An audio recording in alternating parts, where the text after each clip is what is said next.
রাজধানীর বুকে আবারও এক নির্মম প্রশ্ন।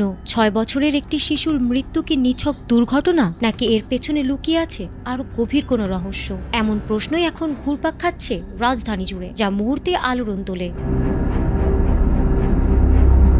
গত বুধবার পশ্চিম উলন এলাকার একটি নির্মাণাধীন ভবনের লিফটের ফাঁকা স্থানে জমে থাকা পানির ভেতর থেকে তাহেদি আক্তার নামের এক শিশুর মরদেহ উদ্ধার করা হয়। সন্ধ্যায় খেলতে বের হওয়ার পর দীর্ঘ সময় না ফেরায় পরিবারের উদ্বেগ বাড়তে থাকে। রাত 11:30টার দিকে খোঁজাখুঁজির এক পর্যায়ে ভবনের ভেতর থেকে তার নিথর দেহ পাওয়া যায়। একটি স্বাভাবিক সন্ধ্যা যে এভাবে শোকে পরিণত হবে তা ভাবেননি হয়তো কেউই। খবর পেয়ে পুলিশ ঘটনাস্থলে পৌঁছে মরদেহ উদ্ধার করে এবং ময়নাতদন্তের জন্য ঢাকা মেডিকেল কলেজ হাসপাতালে মর্গে পাঠায়। আইন শৃঙ্খলা বাহিনী জানিয়েছে, মৃত্যুর প্রকৃত কারণ নিশ্চিত হতে অপেক্ষা করা হচ্ছে। তবে প্রাথমিকভাবে হত্যা মামলা দায়েরের প্রস্তুতির কথাও জানিয়েছে তারা, যা রহস্যকে আরও ঘনীভূত করেছে।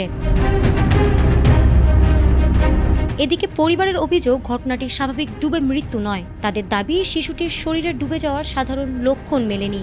মুখে বিস্কুটের গুঁড়া থাকার বিষয়টিও সন্দেহ বাড়িয়েছে। তাই তারা সিসিটিভি ফুটেজ প্রকাশ এবং নিরপেক্ষ তদন্তের দাবি তুলেছেন। স্বজনদের চোখে এটি শুধু মৃত্যু নয়, যেন এক অজানা প্রশ্নের সূচনা।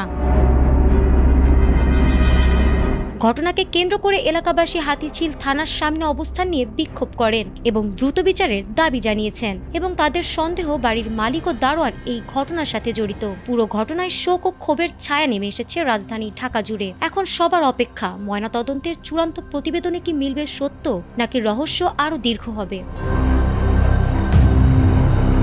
ফারহানা হক, এটিএন বাংলা।